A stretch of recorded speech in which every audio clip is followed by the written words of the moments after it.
негизи деген 4-күнү чыгат, эме деген результат деген 4-күнү чыккан жок да. Анан алар дагы жөн эле аттуу баштуу кишилерге чыгып, ушундай депутат туугандары бар эмес, ошолорго чыгып аткан эмес. Анан мен что-то эмеден экспертизадан сомневаться этип атам да, булар эмнеге мынчалык кармап атат. 4-күнү чыгат дегенден кийин эле 4-5 кече өтүп 4-күнү чыгат десек чыкпай калды. Анан мага дагы бир жакшы психолог керек болуп атат келиниме. Келиним акыбалы аябай эле оор болуп атат. Даже баласы 6 айлык баланы дагы тайнеси карап ушундай эме болуп атат. Бала да оор, даже эмеден информация алсаңар деле болот. Эмеге бардым, инфекционный больницага түнкү саат 11:30 алып бардым баланы. Бала дагы аябай састым деп эметсек жок. Дагы антибиотик аны бергиле дегенен берсек. Биз көрмеспи деп коркуп эметсек жок, жөн эле ушул. Дагы бала дагы энеси стресс алса, ал дагы эме болуп аткан окшойт да, ошентип балам да эмчектен чыгып эмбей калды эле. Аябай акыбалысы оор болуп атат. Күтсөк эч кандай результат жок. Алар эмне деп жооп берип атат? Алар эмне деп жооп берип атат? Экспертизаны күтүп атабыз эле дейт. Экспертизасы ошо уже течение уже 10 күндөн ашып кетти.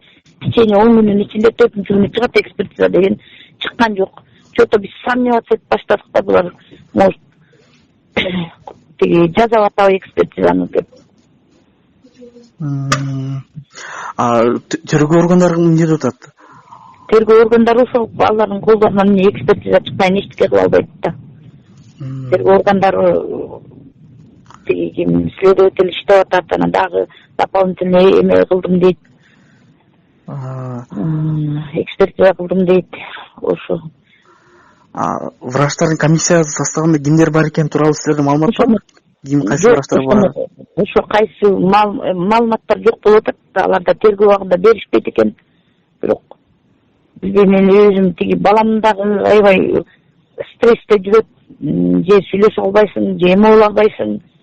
Жалгыз чуркап тергөөгө да барып жанын койбой атам. Адвокатыбыз Хасановдун да жанын койбой атам, чыгсачы. Бирок мындай алым жетпей баратат. Уже бийликтегилерге деле үнүм жетпей атат окшойт. Баары эле көзөмөлдө дейт. Көзөмөлдө болгону менен тиги кандай экспертиза ушул убакка чейин чыкпайт. Чыгыш керек эле да 10 күн, течение 10 күн дейт эле. 10 күндөн ашып кетти. Экспертизаны эле карап отурабыз. Алар болсо жыргап үйүндө отурат, а биз болсо монтип ушундай акыбалда турабыз. Алар болсо жыргап 8-inde чаат экспертиза дейт. Январдын 8-ине чейин алар үйлөрүндө жылуу жумшак. Мен неберемди өлтүрүп коюп отуруш керекти. А мен кантип үй бүлөм менен келинимди карап кантип отурам.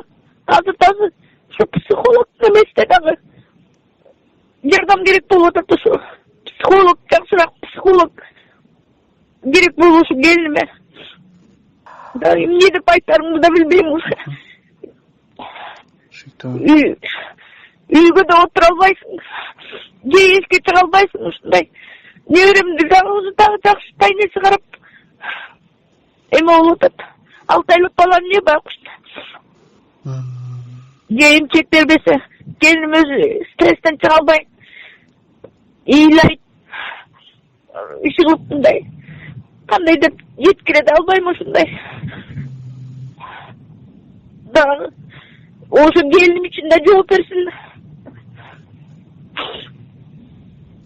26 жаштагы келиним ушундай акыбалга түшүп калат деп мен бул чечим башына салбасын Кудай. Ар кимдин башына салбасын. Жапжаш келиним менен ушинтип жиңде болуп калабы.